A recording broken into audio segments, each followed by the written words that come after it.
Mercado Financeiro chegando agora com Luiz Arthur Nogueira. Bom dia, Luiz, seja bem-vindo.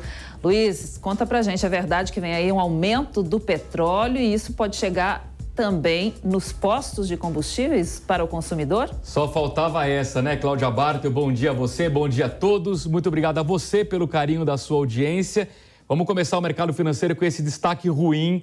O barril do petróleo disparou no mercado internacional. Por quê? Porque o cartel da OPEP, que são os produtores de petróleo, esse cartel decidiu cortar a produção. Menos produção, menos oferta, o preço aumenta. Então, o barril que tinha chegado a 82 dólares, hoje é vendido a 93 dólares. Nos últimos 10 dias, a alta já chega a 13%. E isso começa a pressionar a Petrobras.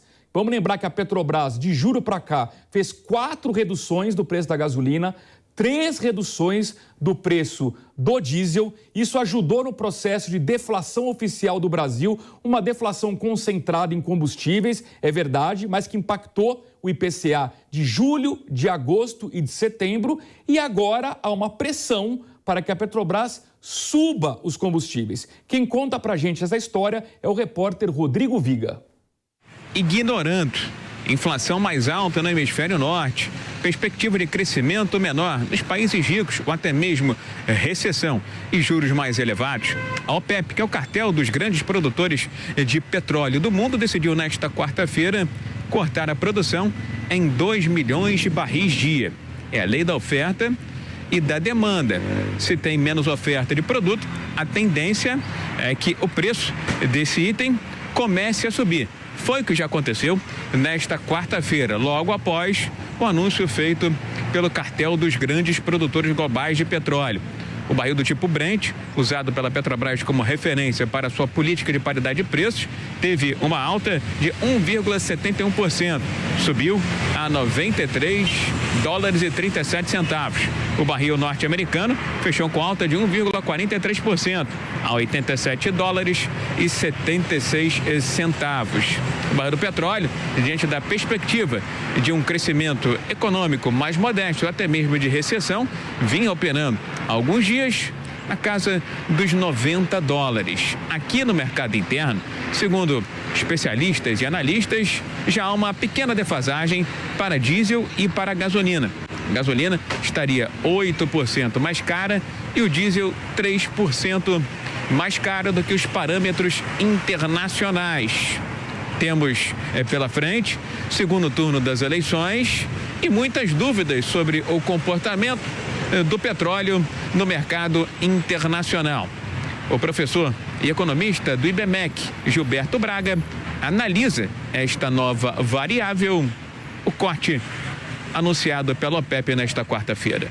E isso tudo faz com que nós tenhamos um quadro em que isso enfraquece o apoio à própria Ucrânia, fortalece a posição russa no conflito bélico e, de alguma maneira, impõe um custo adicional para os países capitalistas ocidentais. O economista Aurélio Valporto, presidente da Abradim, uma associação que reúne acionistas de empresas de capital aberto, disse à Jovem Pan que esse corte anunciado pela OPEP coloca muita pressão aqui no mercado interno para a política de preços da Petrobras. Inclusive, ele é um ferrenho crítico dessa política que, segundo ele, encarece os preços dos derivados aqui no mercado interno sem uma boa justificativa. A redução na produção anunciada pela OPEP resultou na disparada no preço do petróleo, que deve afetar diretamente a economia nacional. A política de preços adotada pela Petrobras, a PPI, significa que o Brasil está sujeito aos choques adversos de oferta vindos do exterior, apesar de ser autossuficiente em petróleo e ter um dos menores custos de produção do mundo. Uma fonte da Jovem Pan próxima à política de preço da Petrobras disse que a tendência é esperar e aguardar como vai se comportar o mercado de petróleo ao longo dos próximos dias e semanas. Nada vai ser decidido antes de uma estabilização de cenário. A fonte também disse em condição de anonimato que a OPEP, com esse corte de 2 milhões de barris, tenta reverter uma lógica muito clara. a de que haverá recessão ou baixo crescimento econômico nos países ricos e no hemisfério norte a partir do segundo semestre deste ano de 2022. A OPEP finalizou a fonte. Não gosta de petróleo baixo, petróleo barato, mas também tem dificuldades em ampliar a oferta quando se faz necessário. Do Rio, Rodrigo Viega. Neste momento, o barril do tipo Brent, que é referência para a Petrobras, é vendido a $93.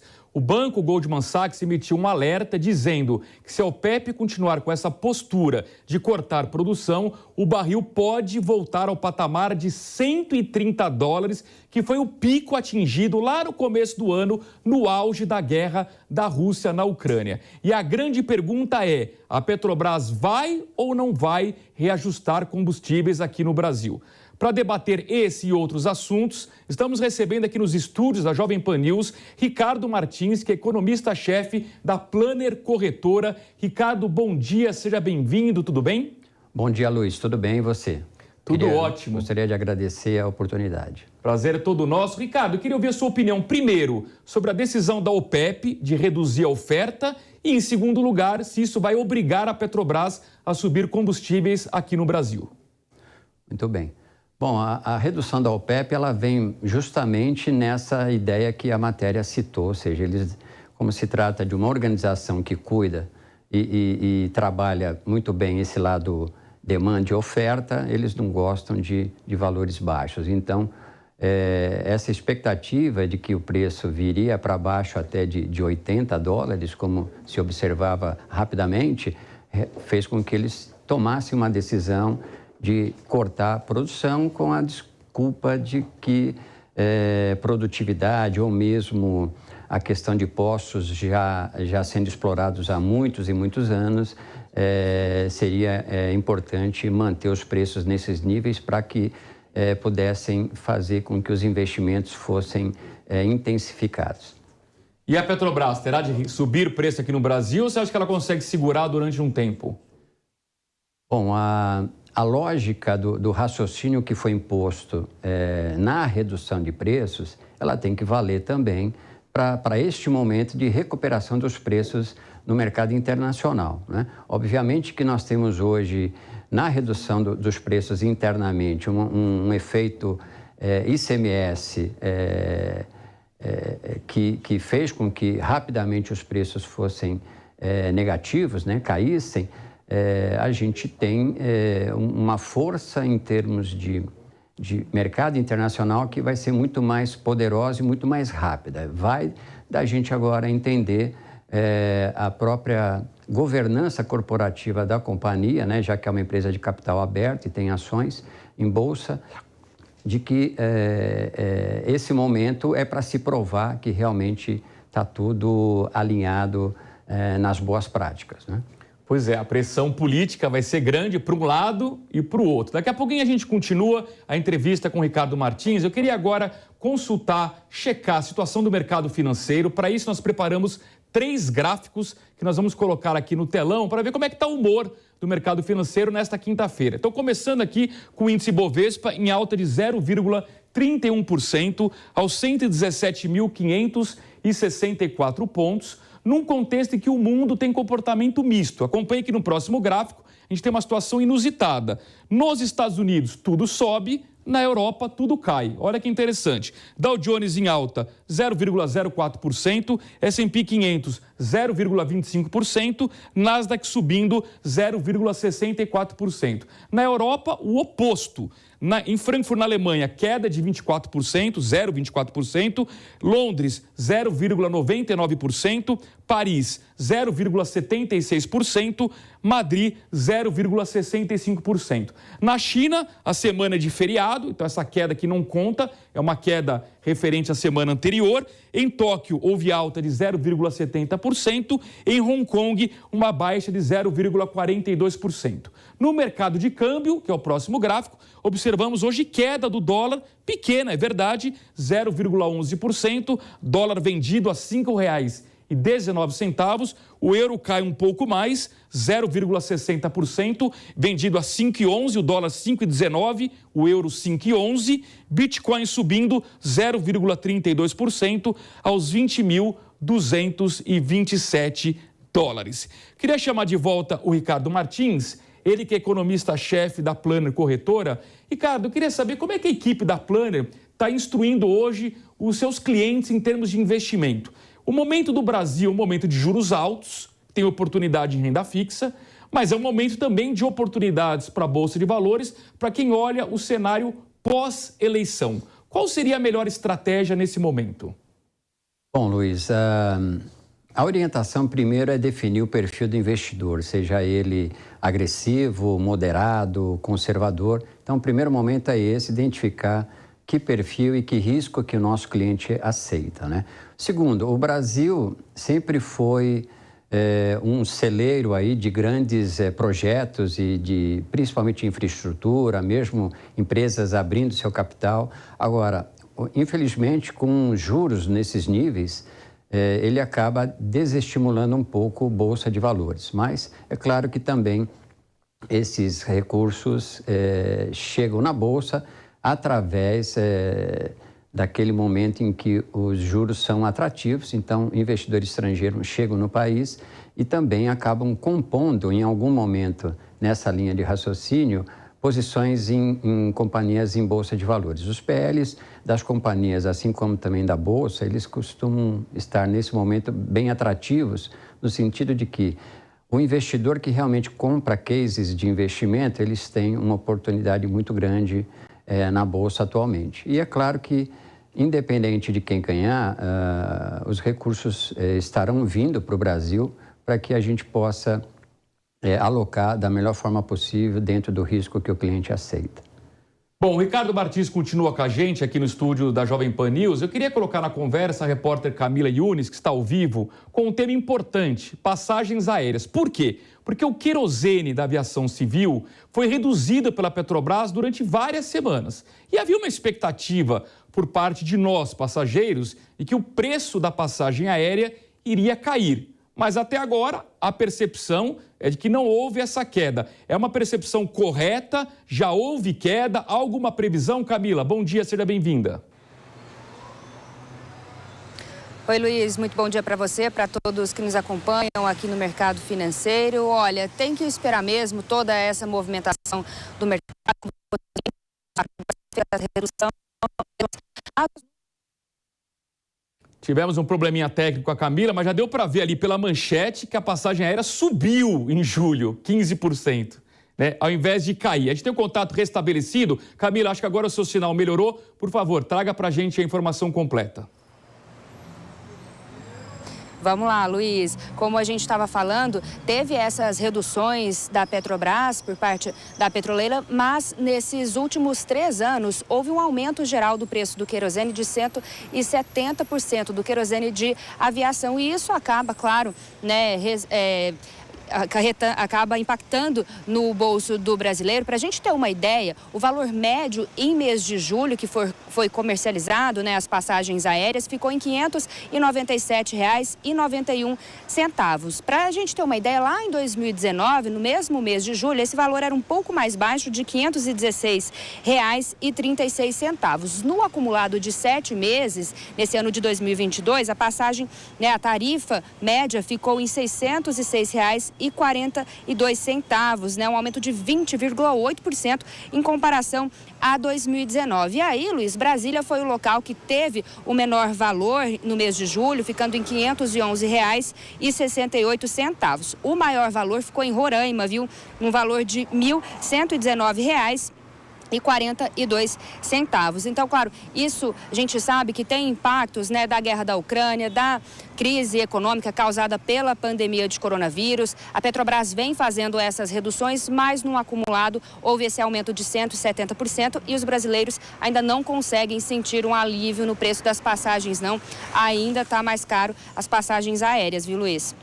Obrigado, Camila Yunes. De fato, os valores absurdos. O fato é que as companhias aéreas ainda não retomaram aquele patamar pré-pandemia e os preços ainda estão muito elevados. A expectativa é de que no ano que vem a situação se normalize e a gente possa comprar passagens com preços justos.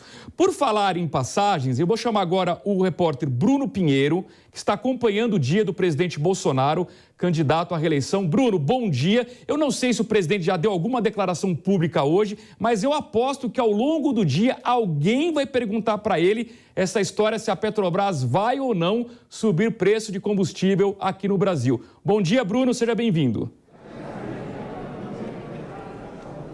A você um ótimo dia, quem nos acompanha. Isso é muito claro, né? Uma ginástica, a gente já viu isso acontecendo no Congresso Nacional nos últimos dias para tentar reduzir o ICMS sobre os combustíveis e, sem dúvida alguma, esse está no plano do governo, realmente está no plano de campanha, inclusive para que haja uma redução e consiga atingir esse consumidor, né? Que realmente usa esse combustível como um instrumento de serviço ali, um veículo, a sua moto, o seu carro, que abastece todos os dias. Então, essa conversa, esses apoios, esse que ele acabou recebendo durante os últimos dias sobre os governadores de vários estados, não resta dúvida que há essa articulação para tentar reduzir os impostos, para tentar reduzir e chegar a esse combustível mais barato. Já que você me disse sobre a agenda de Bolsonaro, eu falo aqui de dentro do Palácio da Alvorada, residência oficial do presidente da República, Jair Bolsonaro, que tenta uma reeleição. Agora há pouco houve mais uma fala, uma entrevista coletiva que reuniu várias mulheres. Esse é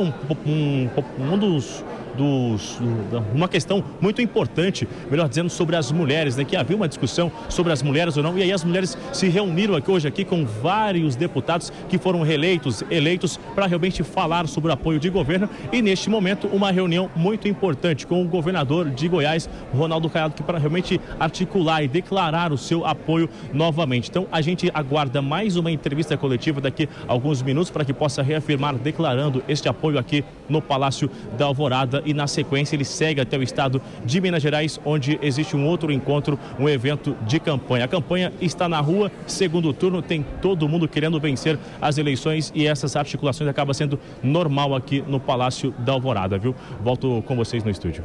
Obrigado, Bruno Pinheiro, ao vivo, direto de Brasília. Eu queria retomar então a nossa entrevista com o Ricardo Martins, economista-chefe da Planner Corretora. Ricardo, eu queria olhar um pouco para o futuro, 2023. Quero saber se você está otimista com o Brasil e se o teu cenário depende de quem vai vencer as eleições. Porque a gente sabe que o presidente Bolsonaro representa uma agenda mais liberal, que o ex-presidente Lula representa uma agenda com mais intervenção do Estado na economia, mas de uma forma geral eu queria saber qual é o seu grau de otimismo ou pessimismo com o Brasil em relação a 2023. Bom, Luiz, na verdade, o nosso cenário ele incorpora um ambiente não muito fácil econômico para 2023, haja vista o lado fiscal, né, das contas públicas, em que nós verificamos não haver sustentabilidade para o ano que vem, né? Os gastos fora do teto ou mesmo a arrecadação em alta, ela traz um viés para o ano que vem, aos níveis de taxa de juros deste ano, justamente ali um crescimento muito pequeno do PIB. E isso faz com que uma série de investimentos sejam postergados ou mesmo a retomada de nível inflacionário, principalmente por conta dos títulos públicos, né? Então, o nosso cenário hoje, ele engloba 0,43 de alta para o PIB o ano que vem, além de uma expectativa de corte de taxa de juros apenas no quarto trimestre, lá em outubro, cortando 1,5%. Por quê? Porque o mercado ele ainda precisa de orientações e fundamentos para que realmente se mude esse panorama. Ou seja, se na abertura do ano que vem os principais indicadores vierem muito ruins ou mostrando já uma tendência ruim, logicamente o Banco Central vai trabalhar nessa linha de raciocínio de que ele tem que antecipar, né? Então, a questão inflacionária, nós vemos claramente que é uma desinflação por conta de tributação, de maneira que, ao se olhar um índice de difusão alta ainda, a gente percebe que realmente a inflação ela pode, no jargão do mercado, repicar e voltar a subir. Ainda mais agora com a possibilidade dentro dos novos horizontes a respeito de preço de petróleo. Muito bem, fica então o recado muito claro para o próximo governo, seja ele governo Lula, seja ele governo Bolsonaro, tem de cuidar com carinho das contas públicas, senão vai perder o controle da inflação, o que impediria o Banco Central de reduzir juros ao longo do segundo semestre do ano que vem. Queria agradecer ao Ricardo Martins, economista-chefe da Planner Corretora, que esteve conosco aqui nos estúdios da Jovem Pan News. Ricardo, muito obrigado, um grande abraço, até uma próxima oportunidade. Muito obrigado, Luiz. Fico à disposição. Até a próxima. Obrigado. E para encerrar o mercado financeiro, eu quero falar de um assunto que afeta o seu bolso. Você que gosta de se endividar com cartão de crédito. Muito cuidado com esse tipo de dívida que tem juros elevados. Acompanhe a reportagem de Michael Mendes. Mais de 65 milhões de pessoas, o que corresponde quase 40% da população adulta, realizaram mais de 200 milhões em operações com cartão de crédito por mês. Isso representa, de acordo com o Banco Central, mais de 30% da renda familiar comprometida com os bancos. O levantamento feito pelo Banco Central é de 2021, mas serve como base para as famílias que estão enfrentando essa crise em 2022. Para vocês terem uma ideia, as taxas de juros do cartão de crédito ao ano chegam a 398%, as mais caras do país. Ainda de acordo com o Banco Central, o cartão de crédito é utilizado principalmente por pessoas com renda inferior a 2 salários mínimos. O baixo nível de educação financeira dos usuários e as faturas confusas são alguns dos fatores que podem resultar na utilização indesejada do crédito rotativo ou do parcelamento, que cada mês vira uma bola de neve. O levantamento do Banco Central apontou ainda uma dica que pode melhorar o entendimento para o consumidor que usa o cartão de crédito. As faturas com linguagem simplificada e com destaque para as informações relevantes, como, por exemplo, a taxa de juros praticada pelo banco, tem o potencial de melhorar o entendimento sobre o produto financeiro e também incentivar melhores decisões financeiras e como também reduzir o endividamento. O Banco Central não informou à nossa reportagem se essa sugestão de fatura simplificada será repassada aos bancos para ajudar o consumidor.